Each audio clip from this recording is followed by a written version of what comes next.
Right then, this is a quick walk around video, and this is for a Honda CR-V 2.2 EX automatic diesel. This car's covered 84,000 miles. It's a full Honda service history and has been absolutely beautifully kept.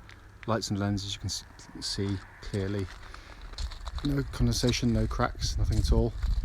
Bonnet very, very clean indeed. I do apologise, it was dry as of 5 minutes ago when the rain started, so I'm going to have to persist because I've got quite a lot to do. But the car's so clean, it hardly matters on this one. Front of the car is really, really nice. Do apologise, video just cut out there, but front near side alloy absolutely clean as a whistle. Panel looks absolutely fantastic on the car, all looks really clean and original. We've just washed it off, not polished it or anything. Alloy on this side again, absolutely fantastic. We come around the panels, no indentations, marks, scratches there at all. Again, around the back of the car, very, very clean and tidy. Offside, driver's side of the car, again, wonderfully, wonderfully clean in the panels. As always say, there'll be the odd little mark here and there, but there's nothing that jumps out at all.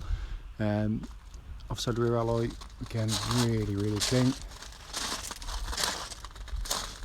And then offside front, again, absolutely superb. So externally, for a car this age and mileage, it's certainly one of the best that's going to be out there. Coming to the boot area, absolutely enormous boots on the cars, and it's been kept in really beautiful condition. And that can't be said. Same can't be said for all CR-Vs, because obviously they are family cars and estates, but this one's been given a very, very, very gentle life. So coming inside now, as with the exterior, the interior has been kept beautifully, and I love finding these CR-Vs where the ones where kids haven't ruined the back of them by scagging the seats or damaging the seats in front, because that's quite often the case, unfortunately. But this is lovely. Front passenger door card, all really clean and tidy. Footwell area is lovely and clean. Front passenger seat there has been given not a lot of use. So finally come to the driver's door card. As with all the others, it's in beautiful condition. Footwell area is again all lovely and clean, and driver's seat looks like a car that's done a third of the mileage it's actually done. So inside the car now, engine's running through this section, so the dash can be seen illuminated. Sorry, just closing the panoramic roof so it doesn't glare at all. Dashboard looks absolutely as new. Sat nav you can see there working perfectly. Pop the car into reverse. Got that lovely clear gridded parking camera on the car as well.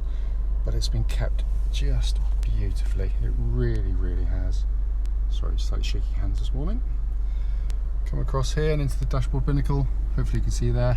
84,391 miles, engine running, no warning lights on the car at all. Steering wheel looks and feels absolutely as new in hand. It really is in fantastic order in here.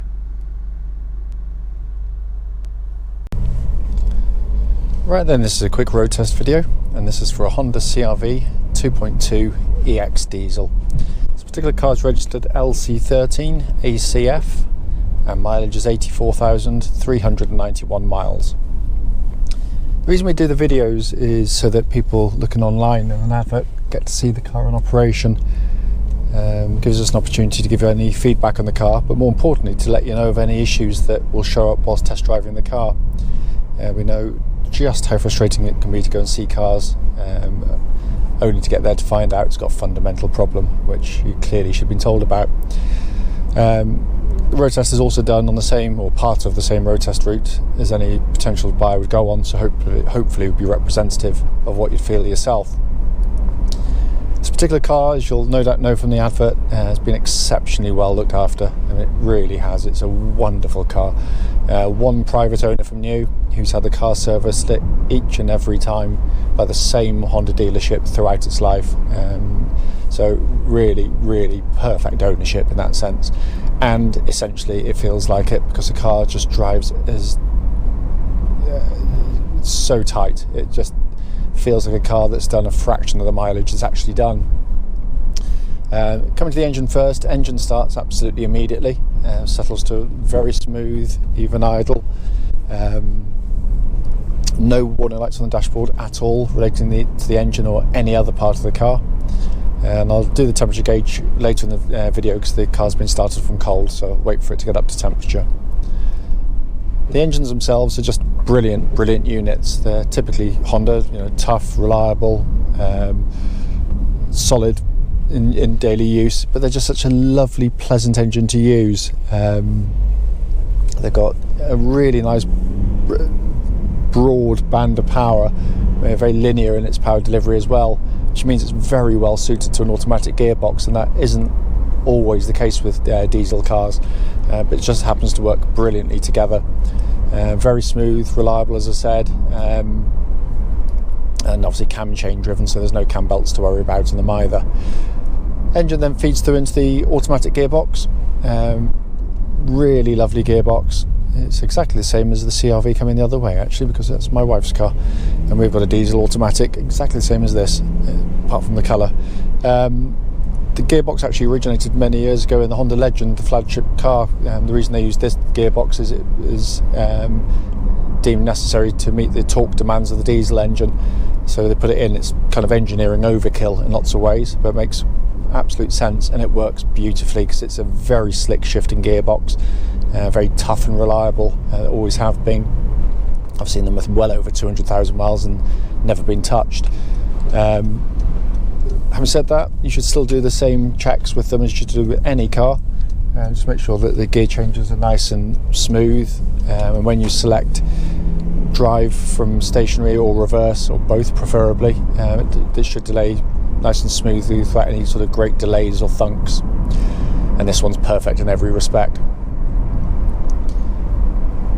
You can use these paddles here if you really wish to change gear. No one ever really uses them on a regular basis, but they're there should you want to do an overtaking manoeuvre but control which gear you're in. Basically, that's how I see its main use, and again, that all works exactly as it should. You don't do anything with the gear lever, you just pull the tabs back, it selects the corresponding forward speed to what you're going at that time, and then defaults straight back to automatic after a few seconds of use. So it's very simple and easy to use.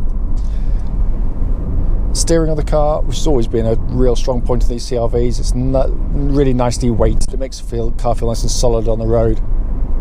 It tracks nice and straight. There's no vibrations at all coming back through the steering wheel at this speed or any speed up to the legal limit, but very accurate, very precise on the road, and suits the chassis perfectly, because what you don't want with a car which is predominantly for family use and for comfort is to have something over sharp where people have been jolted around the whole time, and it's perfectly matched the springing and the damping of the chassis. And the chassis is fantastic because it gives you that perfect blend of a very comfortable ride, but what it doesn't allow for is huge body roll angles in tighter corners or at speed. So you're not got that horrible sort of pitching and wallowing, which is particularly upsetting for rear seat passengers. Also, when looking for a road test with the chassis, is just when you hit a bump that there shouldn't be any kind of knocking noises or clunks from underneath, and there's nothing at all. You'd expect it with the service history the car's got, and it really is absolutely perfect in that sense. Just going to swing around here.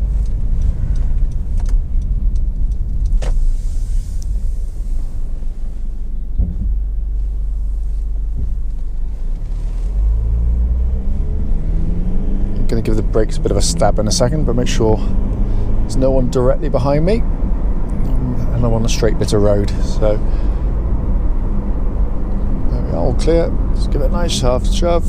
Really nice solid brake pedal on the car. It's what I'm looking for is when you instantly hit the brakes, nice and meaty response to the brakes and powerful, which they are, but also no kind of pulsing or vibration coming back through the brake pedal, and there's nothing at all. It's exactly as it should be, and it pulls up nice and straight. It doesn't pull violently left or right.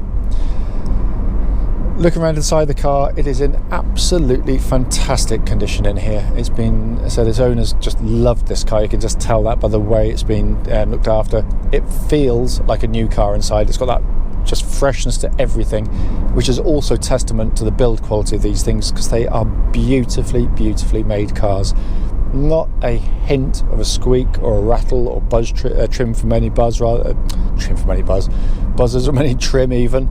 It is just a beautifully assembled car. Looking around inside the vehicle, as you can see there, big screen sat nav, dead easy to use, all working perfectly. dual zone climate control system with different temperatures side to side, and again, all the quality of the switchgear has just a beautifully damped and high quality feel to it.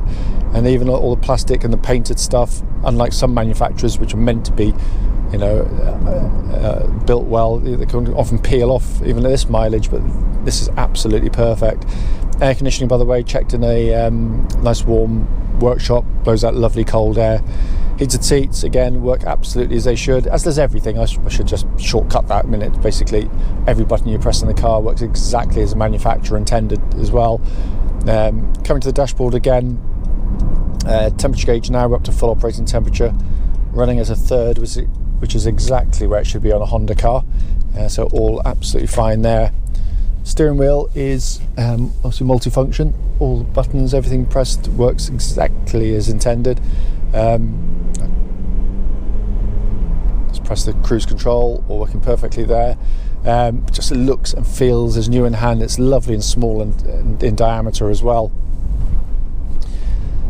These are, of course, four-wheel drive vehicles, although there is no four-wheel drive button to press, because basically Honda worked out very quickly that the vast majority of people's driving will be doing what I'm doing right now on perfectly good roads, so why bother having the four-wheel drive whirring away? Because all that does is use more fuel, puts more mechanical stress through the car, and adds extra tyre wear to the vehicle, basically, with the extra scrub. This runs in two-wheel drive, front-wheel drive, the most efficient way to pull a car along pretty much the whole time. Only as and when the front wheel starts to lose grip, it instantly brings in the rear wheels to give you four-wheel drive, and it's seamless in operation. Absolutely brilliant. You know, I've used it many times, sort of towing caravans or through snow or otherwise, and never come close to getting stuck with one of these things. It's a very, very efficient system. As I said at the start of the video, brief as it may be, really just to show the car in operation, but as I said, to feedback on anything, of which there's nothing to report back at all. It drives absolutely beautifully, and that isn't giving it any allowance for the mileage it's done or the age of the car, which is the get out for loads of garages. Well, you know, it's obviously done a few miles, so that's why it, you know, no, it basically drives as well as any I've ever driven, regardless of age or mileage. It drives absolutely beautifully. Whoever's lucky enough to get it next will be a very, very lucky person indeed. As always, though, if you've got any questions about the vehicle, you know, don't hesitate.